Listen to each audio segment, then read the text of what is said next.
ሰላም ጤና ይስጥልን የተከበራችሁና የተወደዳችሁ በዓለም ዙሪያ የምትገኙ የጣና ቴሌቪዥን ቤተሰቦች እንደምን ዋላችሁ። አክብሮታዊ ሰላምታችን በያላችሁበት የምድር ዳርቻ ሁሉ ይድረሳችሁ እያልን የጥቅምት 5 ቀን 2018 ዓ.ም የጣና ቴሌቪዥን የአመሻሽ ዜናችንን ይዘንላችሁ ቀርበናል። እስከ መጨረሻው አብራችሁን በመቆየት እንድትከታተሉንና የሚዲያ አማራጫችንም ሰብስክራይብ በማድረግ ቤተሰብ እንድትሆኑ በአክብሮት እየጋበዝን የሰዓቱን ዜናዎች ርዕሶቹን አስቀድመን እናስደምጣችኋለን። የብልጽግናው ጄኔራል የፈሩት ደርሶባቸዋል። ይህ ኃይል አንድነት ከፈጠረ ለኛ አደጋ ነው፣ ቶሎ ካላጠፋ ነው ለማናችንም አይመለስም ሲሉ የብልጽግናው ጄኔራል ባፋድና አፋባ መሪዎች ሰላም ማውረድ ላይ ያደረባቸውን ስጋት ሳይደብቁ ተናግረው ነበር። ጄኔራሉ እንደሰጉትም አልቀረላቸው። ዛሬ ደንቢያ ላይ ሁለቱ ዞች ተናበውና ተቀናጅተው ያደረጉት ውጊያ በሜካናይዝድ የገባውን የብልጽግና ኃይል ከባድ ኪሳራ አድርሰውበታል። ተጋድሎ ምን ይመስላል? የፋኖ መሪዎች የገጠማቸውን ከበባ እንዴት ሰብረው ወጡ? በቀዳሚነት የምሰሙት ዜናችን ነው። ጎጃም ላይ ለከበባ የገባው የብልጽግና ኃይል ከበባ ተደርጎበት ተመቷል። ግዛት አሰፋለሁ ብሎ የራሱ ካምፕ ሰፍቶበታል። መሸጉንም ካምፑንም ለቆ እንዲወጣ የተገደደበትን ከባድ ምት በፋኖ ተመቷል። ውጊያው ምን ይመስላል? ዝርዝር መረጃውን ከዜናችን ተሰሙታላችሁ። ይህን ወርቃማ ድል ካባከን ነው የታሪክ ጥቁር ጠባሳና ተጠያቂ ያደርገናል የሚለው የአፋድ ዋና ሰብሳቢ አርበኛ እስክንድር ነጋ የጎንደሩ ጅማሮ በመላው የአማራ ፋኖች ላይም ተግባራዊ እንዲሆን ሁላችንም የበኩላችንን እንወጣ ሲል ጠይቋል። ለመሰማትም ሆነ ለመታመን አንድነት የግድ ይላል ሲል የተናገረው አርበኛ እስክንድር ስለ ጎንደር የፋኖ አንድነት ያስተላለፈው አነጋጋሪ መልእክት በዜናችን ይቀርባል። ጉድና ጅራት ከወደ ኋላ ነው እንዲሉ የብልጽግናው አገዛዝ ጉድና ገመናው በራሱ ሰራዊት መኮንኖች እየተጋለጠ ነው። ከመቶ በታች ሰው ሲሞት ከባድ ጉዳት ብላችሁ ሪፖርት እንዳታደርጉ ተብለን እንታዘዝ ነበር። ሰራዊቱ ዋና ዓላማው ጠፍቶ መውጣት ነው። የሚቆጨኝ ሁለት የትግል አጋሮች ለፋኖ እጃችንን እንስጥ ከተባባልን በኋላ በአንድ ግንባር በተከፈተው ውጊያ ይህን ድል ሳያገኙ ማለፋቸው ነው ይላል የሻለቃ መሪው የቀድሞው የብልጽግና ወታደር። መስመራዊ መኮንኑ ሊደመጡ የሚገባቸው በርካታ ሐሳቦችን ሰጥቷል። ሙሉ መረጃውን በዜናችን ታገኙታላችሁ። ክቡራትና ክቡራን የጣና ቴሌቪዥን አድማጭ ተመልካቾቻችን በአመሻሹ የዜና ወጃችን እነዚህንና ሌሎች መደመጥ ያለባቸውን የግንባርና የትንታኔ ዘገባዎችን ይዘናል። እስከ ዜናዎቻችን ፍጻሜ ድረስ አብራችሁን ቆዩ እያልን ወደ ዝርዝር ዘገባው እናልፋለን።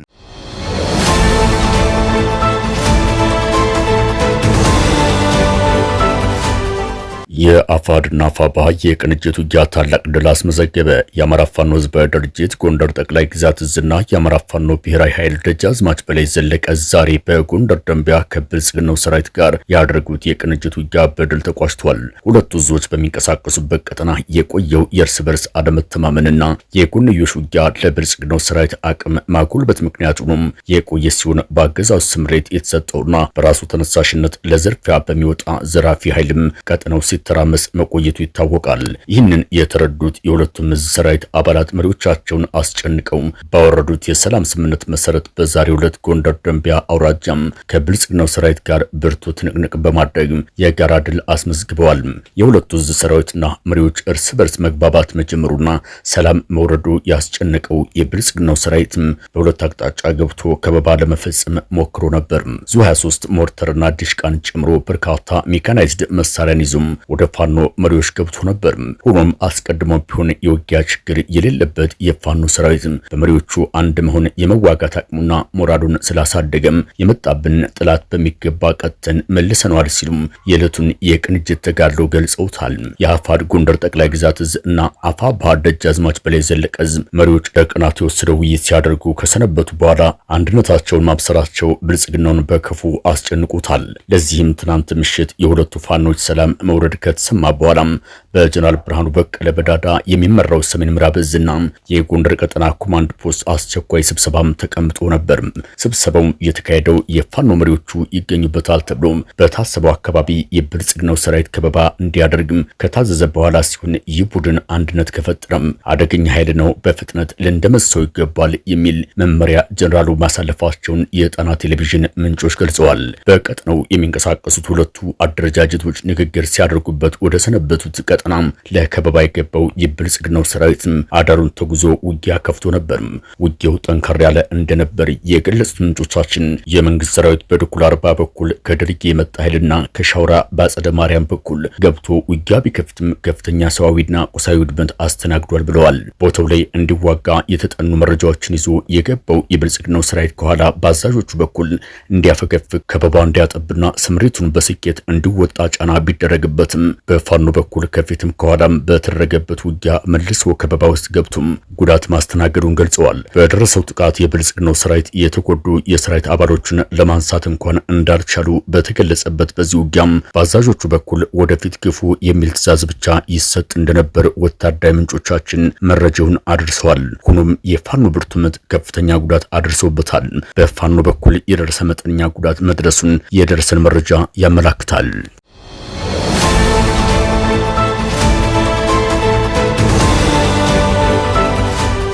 ለከበባ የገባው የብልጽግና ሰራዊት በከበባ አልተመታም። የአማራ ፋኖ ብሔራዊ ኃይል አጼ ቴዎድሮስ ዕዝ ሁለተኛ ተፈራ ዳምጤ ክፍለ ጦር ለከበባ የገባውን የብልጽግና ሰራዊት መልሶ ከበባ በማስገባት ከባድ ኪሳራ አድርሶበታል። በዛሬው ዕለት ታላቅ ድል የተቀዳጀው ዮሐንስ አለማየሁ ብርጌድ ሲሆን የብልጽግናው ሰራዊት ፋኖን ከበባ ውስጥ በማስገባት ግዛት ለማስፋፋት ነበር የተንቀሳቀሰው።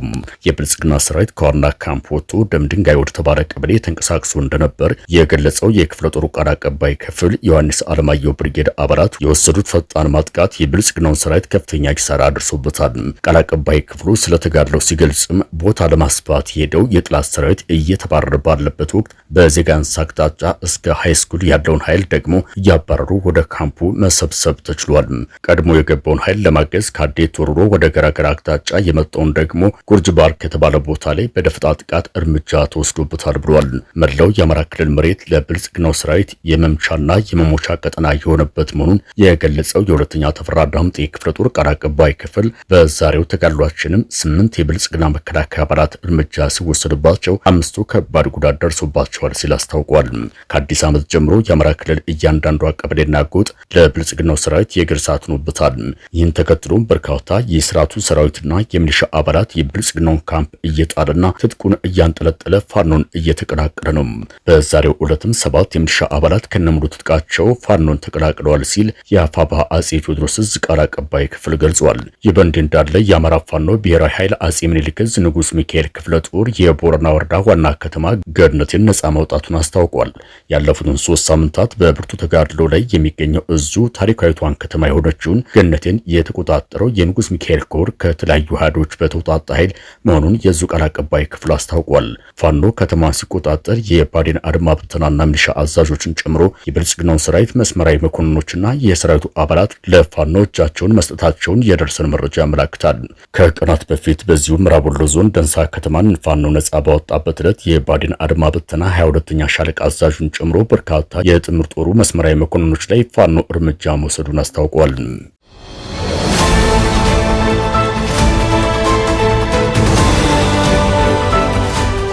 የምንሰማውና የምንታመነው አንድ ስንሆን ነው። አርበኛ እስክንድር የፋኖ አንድነት የአማራ ሕዝብ የህልውና ትግልን ጥንካሬ፣ ተሰሚነት፣ ተአማኒነትና የመጨረሻ ጣፈንታ የሚወስን ወሳኝ ጉዳይ መሆኑን ለሁሉም ግልጽ የሆነ እውነታ ነው ሲል የአማራ ፋኖ ሕዝባዊ ድርጅት ዋና ሰብሳቢ አርበኛ እስክንድር ነጋ ገለጸም።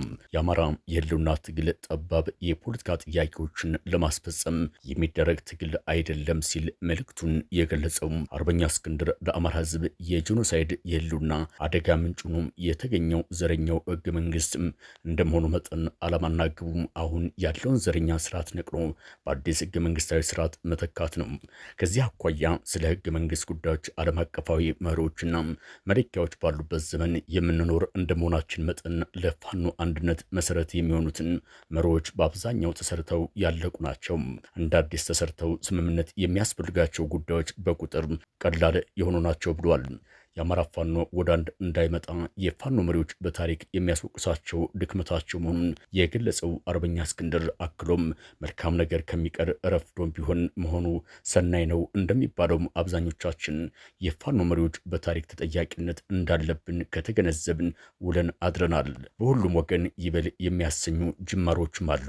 በዚህ መንፈስ እከሌ ነው ንጹህ፣ እከሌ ነው ጥፋተኛ ሳይባባል ያለፈውን ነገር ሁሉ ትተን ወደፊት ብቻ እየተመለከትን ባለ ባለንበት ጊዜ የአፋድና የአፋባ አመራሮችም በጎንደር ጠቅላይ ግዛት ጥቅምት 4 ቀን 2018 ዓ.ም ተገናኝተው ከዚህ በኋላ በአንድነት ለመስራት ሁላችንም ደስ የሚያሰኝ ተግባራዊ ስራ ጀምረዋል።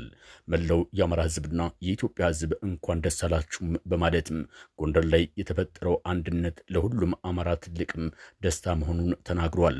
አርበኛ እስክንድር አስተያየቱን ሲቀጥልም ስራው ተጀመረ እንጂ አላለቅም። በጎንደር ያየነውን በመላው አማራም ማሳደግ ይጠበቅብናል።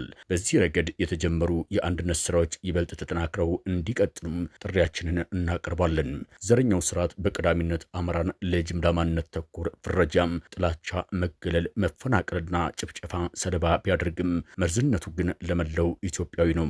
ለዚህም በጎንደር የተጀመረው አንድነት ወደ አማራ ካደገ በኋላም መቋጫው በኢትዮጵያ ይሆናል በማለትም የአማራ ፋኖ የትግል መዳረሻ ግብና የጉዞ መንገዱን አመላክቷል።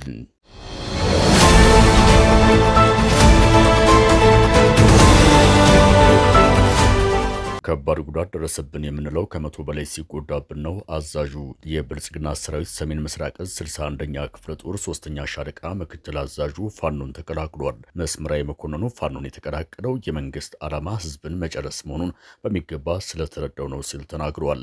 በአሁኑ ሰዓት መንግስትን ክዶ የሚወጣውና በውጊያ የሚሰዋው ቁጥሩ መሳ ለመሳ ነው የሚለው መቶ አለቃ መብሬ ይግዘው ከፋኖ ጋር ሲነጻጸር ምንም እንኳን ሰፊ የመሳሪያ ልዩነት ማለትም ከፍተኛ የመሳሪያ ብልጫ ሰራዊቱ ነበረው ይህ አልበቃው ብሎ ድሮና ዘመናዊ ጀት ቢታጠቅም ፋኖ ግን ይህን ሁሉ ልዩነት ሳይበግረው ባለው የውጊያ ስልትና አመራሩ የተሻለ በመሆኑ እንዲሁም ከምንም በላይ የፋኖ ሰራዊት የሚዋጋለትን ዓላማ ጠንቅቆ የሚያውቅ በመሆኑ መንግስት በብድር የገዛቸውን ብዙዎቹን ዘመናዊ መሳሪያዎች ገቢ ማድረግ ችሏል ሲል የፋኖን የመዋጋት ብቃት መስክሯል።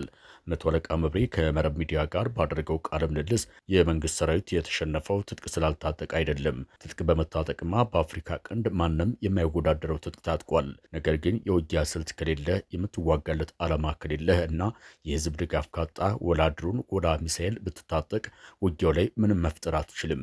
የመንግስትን ሰራዊት የገጠመውም እንደዚህ አይነት ፈተና ነው ብሏል። ሆኖም ይላል መቶ አለቃ መብሬ ፋኖ የወጣለትን ዓላማ ፍትሐዊ ስለሆነና የህዝብ ድጋፍም የተላበሰ መሆኑ እንደተጠበቀ ሆኖ ያለው የተሟላ ወታደራዊ ጥበብ በውጊያ ሜዳ ላይ ነገሮች እንዲቀየሩ አድርጎታል በማለት አስተያየቱን ሰጥቷል። የሚወረወረው የሰራዊቱ ቅንቡላ እያወደመው ያለው ፋኖን አይደለም የሚለው መኮንኑ የከባድ መሳሪያ ተኩስ የምንተኩሰው በጥናት ተመስርተንና ጥላት የምንለውን ኃይል ኢላማችን ሲገባልን ሳይሆን በዘፈቀደ በመሆኑ የሚያወድመው ምንም ነገር ላይ ተሳትፎ የሌለው ማህበረሰቡ ነው። ይህ ደግሞ ከሰራዊቱ አዛዦች የሚሰጠው ምቱ ከሚለው ትዕዛዝ የሚመነጭ ነው።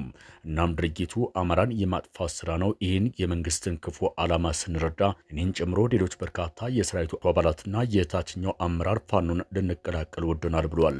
ብልጽግና ጦርነቱን ማስቀጠል የሚፈልገው ከፍተኛ አዛዦቹን በጥቅማ ጥቅም በመደለል መሆኑን የሚገልጸው መቶ አለቃ መብሬ የታችኛው እርከን አዛዦችና መላው ሰራዊት ግን ውጊያ አሰልችቶታል። በዚህ የተነሳ ወደ ውጊያ እንዲገባ ሲታዘዝ ደስተኛ ስለማይሆን ከፍተኛ ጉዳት ይደርስበታል።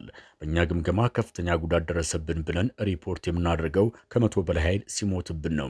ከዚያ በታች ኃይል ተገድሎብን ከፍተኛ ጉዳት ደረሰብን ብለን ከተናገርን አዛዦቻችን ራሳቸው ይከፋቸዋል በማለት የብልጽግናውን ሰራዊት የመዋጋት ብቃት ማጣት ምክንያቱን ገልጿል። መቶ አለቃ መብሬ በንግግሩ ማክሎም ብዙዎቻችን እድሉን ለማግኘትና እጃችንን ለፋኖ ለመስጠት ያለን ፍላጎት ከፍተኛ ነው። የሚቆጨኝ እጃችንን ለፋኖ ለመስጠት ከተነጋገርነው መካከል ሁለት ጓደኞቼ ይህን እድል ሳያገኙ እርምጃ ስለተወሰደባቸው ነው በማለት እሱ እጁን ለፋኖ በመስጠቱ እድለኛ መሆኑና በውጊያው እድሉን አለማግኘታቸው እንዳሳዝነው ተናግረዋል።